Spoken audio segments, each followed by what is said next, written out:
যুদ্ধ কি তবে বাতিল, নাকি পুরোটাই একটা সাজানো নাটক চলছে গতকাল থেকে?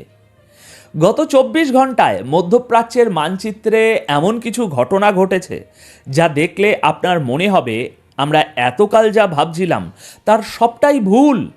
একদিকে ডোনাল্ড ট্রাম্প হুঙ্কার ছাড়ছেন, আর অন্যদিকে ইরানের প্রেসিডেন্ট বলছেন আমরা যুদ্ধ চাই না।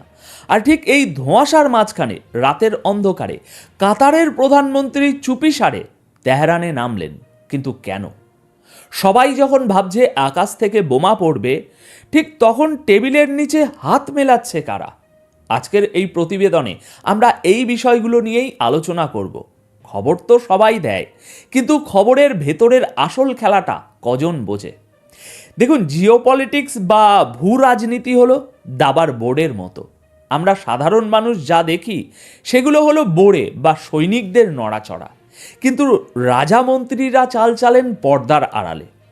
গত কয়েক সপ্তাহ ধরে আমরা শুনছিলাম আমেরিকা ইরানে হামলা করবে, ইরান ইসরায়েলকে ম্যাপ থেকে মুছে ফেলবে, তৃতীয় বিশ্বযুদ্ধ তো এই লাগলো বলে। কিন্তু হঠাৎ গতকাল 1 ফেব্রুয়ারি গল্পের মোড় ঘুরে গেল পুরো 180 ডিগ্রি। আজকের প্রথম বড় ব্রেকিং, যিনি কদিন আগেও আগুনের গোলা বর্ষণের হুমকি দিচ্ছিলেন, সেই ডোনাল্ড ট্রাম্প হঠাৎ সুর নরম করেছেন। তিনি দাবি করছেন ইরান নাকি আমেরিকার সাথে সিরিয়াসলি কথা বলছে। মানে ভাবা যায়, যুদ্ধের ময়দান থেকে সোজা ডিল মেকিংয়ের টেবিলে। ট্রাম্পের এই দাবির পেছনে আসল সত্যটা কি সেটা আমরা দেখব। দ্বিতীয় খবর, ইরানের প্রেসিডেন্ট মাসুদ পেজিশিয়ান, যাকে অনেকে সংস্কারপন্থী ভাবেন, তিনি গতকাল হঠাৎ বলে বসলেন যুদ্ধ কারোর জন্যই মঙ্গলজনক নয়। তেহরান থেকে আসা এই নমনীয়তার সিগন্যাল কি সত্যি শান্তির বার্তা, নাকি ঝড়ের আগের নীরবতা? তৃতীয় এবং অত্যন্ত গুরুত্বপূর্ণ বিষয় হলো শ্যাটেল ডিপ্লোম্যাসি। কাতারের প্রধানমন্ত্রী এবং পররাষ্ট্রমন্ত্রী Sheikh Mohammed bin Abdul Rahman Al Thani জরুরি তলবে একেবারে এমার্জেন্সি মুডে তিনি উড়ে গেলেন তেহরানে। মাত্র কয়েক ঘন্টার সফর, কিন্তু এই কয়েক ঘন্টাতেই কি যুদ্ধের গতিপথ বদলে গেল? তার পকেটে কার চিঠি ছিল? ট্রাম্পের। এবং সবশেষে চতুর্থ আপডেট, ইরানের সুপ্রিম লিডার আয়াতুল্লাহ খামেনির ডান হাত আলী লারিজানি গতকাল এমন এক ইঙ্গিত দিয়েছেন যা শুনলে আপনার চোখ কপালে উঠবে। তিনি বলছেন কথাবার্তার ফ্রেমওয়ার্ক তৈরি হচ্ছে। তাহলে কি আমরা ধরে নেব বন্দুকের নল তাক করা থাকলেও আঙুলটা ট্রিগার থেকে সরিয়ে নেওয়া হয়েছে, নাকি পুরোটাই প্রতিপক্ষকে বিভ্রান্ত করার কৌশল? আসুন প্রতিটি লেয়ার গভীরভাবে বিশ্লেষণ করি। শুরুতেই আসি ডোনাল্ড ট্রাম্পের কথায়। দর্শক, আমেরিকার প্রেসিডেন্টদের একটা স্বভাব আছে, তারা এক হাতে শান্তির বার্তা রাখেন আর অন্য হাতে রাখেন টম হক মিসাইল। কিন্তু ট্রাম্প, তিনি একটু আলাদা। তিনি আনপ্রেডিক্টেবল। এয়ারফোর্স ওয়ান, আমেরিকার রাষ্ট্রপতির বিমান, সেখানে বসে সাংবাদিকদের সাথে গতকাল কথা বলার সময় ট্রাম্প এমন একটি বোমা ফাটালেন যা কোনো মিসাইলের চেয়ে কম নয়। তিনি বললেন ইরান আমাদের সাথে কথা বলছে এবং তারা খুব সিরিয়াসলি কথা বলছে। দর্শক, খেয়াল করুন শব্দচয়নের দিকটা, সিরিয়াসলি।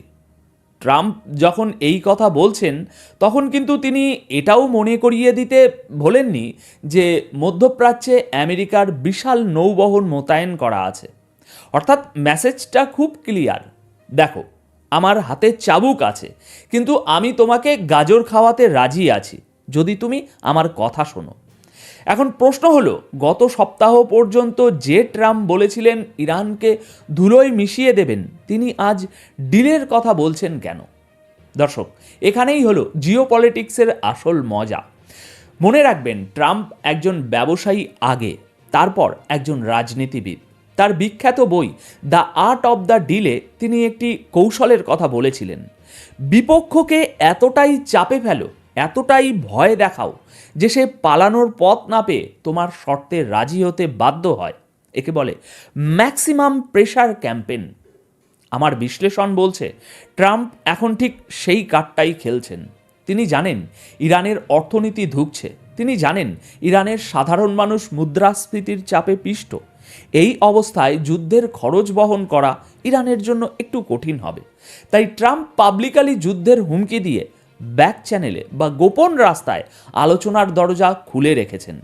ট্রাম্প চাইছেন এমন একটি চুক্তি যা ওবামা বা বাইডেন করতে পারেনি। তিনি দেখাতে চান, দেখো আমি সেই ব্যক্তি যে পারমাণবিক যুদ্ধ থামিয়েছি। এটা তার ইগো, এটা তার লেগেসি।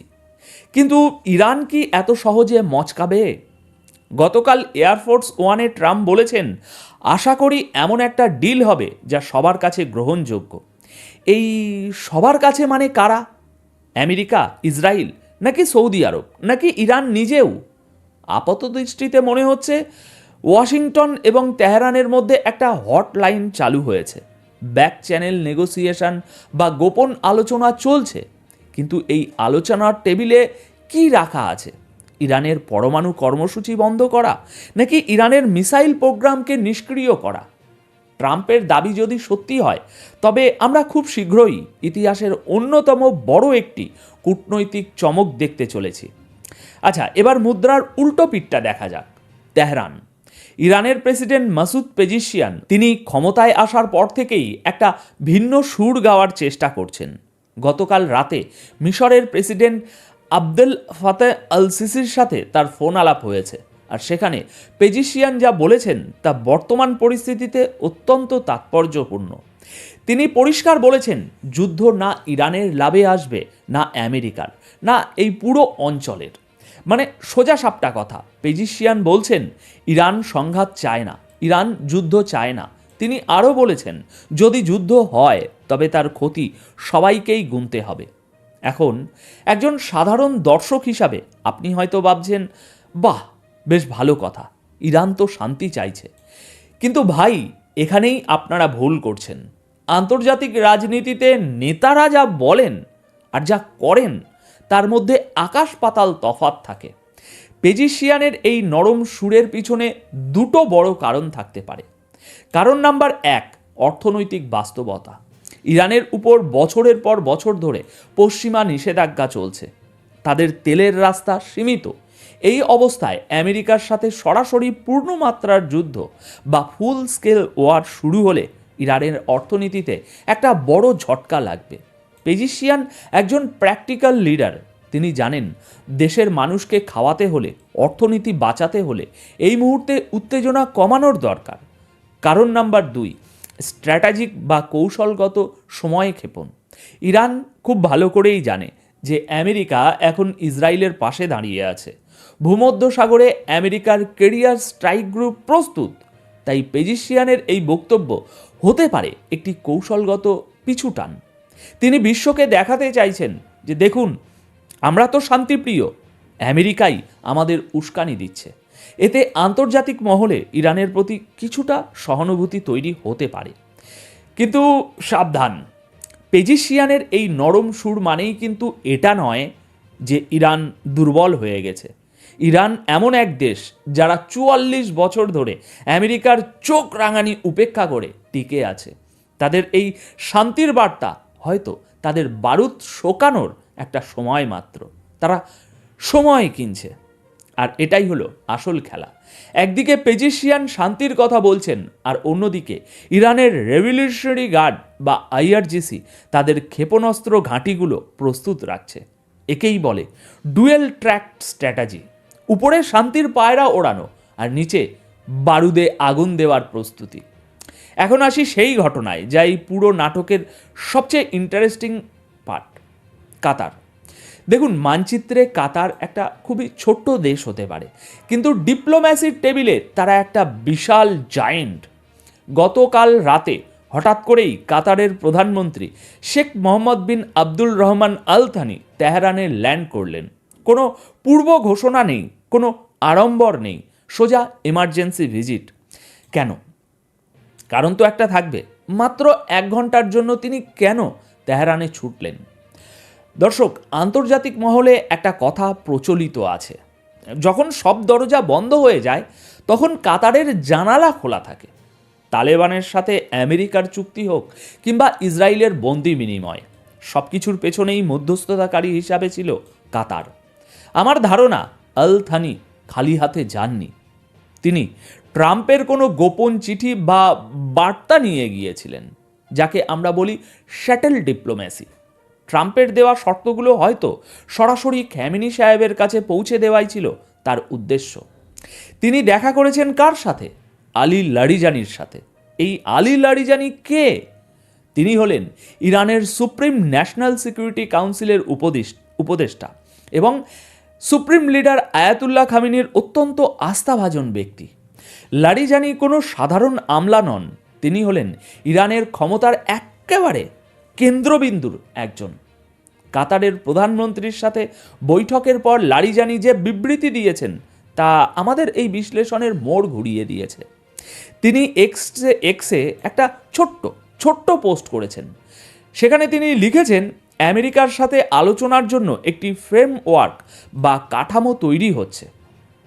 এবার সিরিয়াসলি বলুন তো, যখন আমরা টিভিতে দেখছি যুদ্ধজাহাজ এগোচ্ছে, তখন লারিজানি বলছেন আলোচনার কাঠামো তৈরি হচ্ছে, পর্দার আড়ালে ঠান্ডা মাথায় সমাধানের পথ খোঁজা হচ্ছে।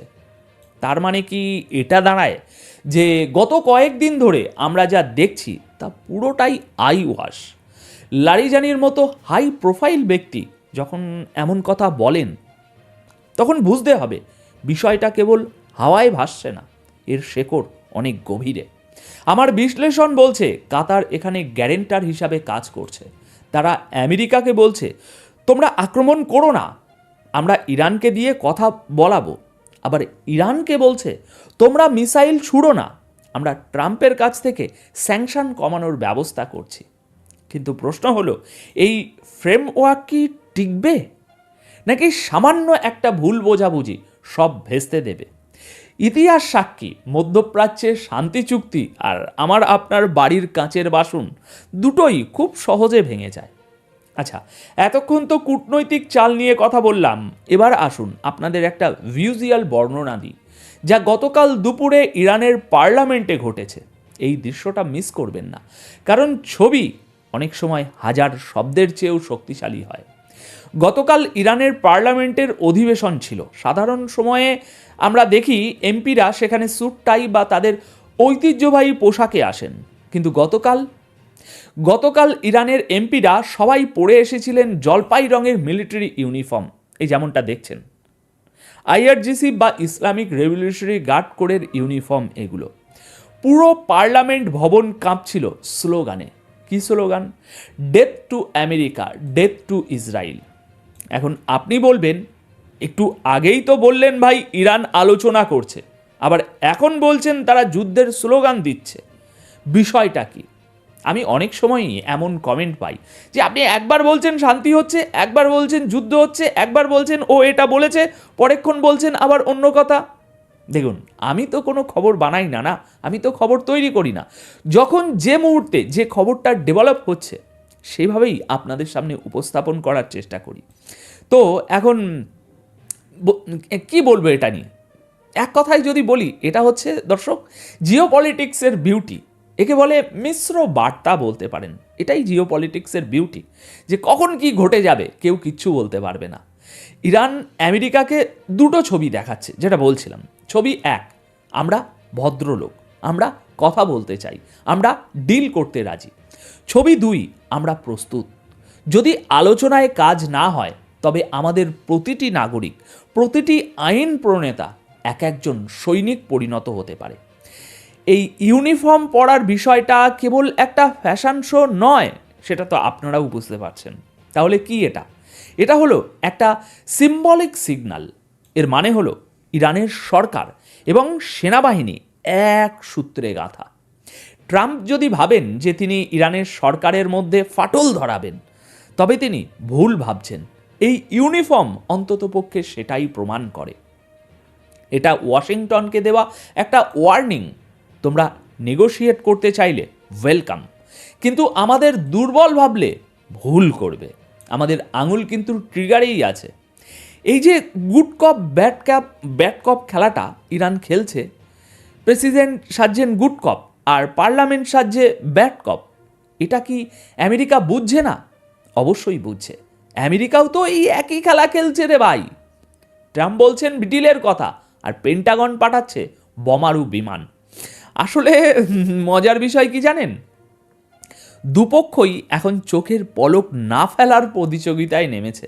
একে বলে ব্লিঙ্ক গেম। যে আগে চোখের পলক ফেলবে সে হেরে যাবে, যে আগে ভয় পাবে তাকেই ছাড় দিতে হবে। তাহলে দর্শক, সবশেষে আমরা এখন কোথায় দাঁড়িয়ে আছি?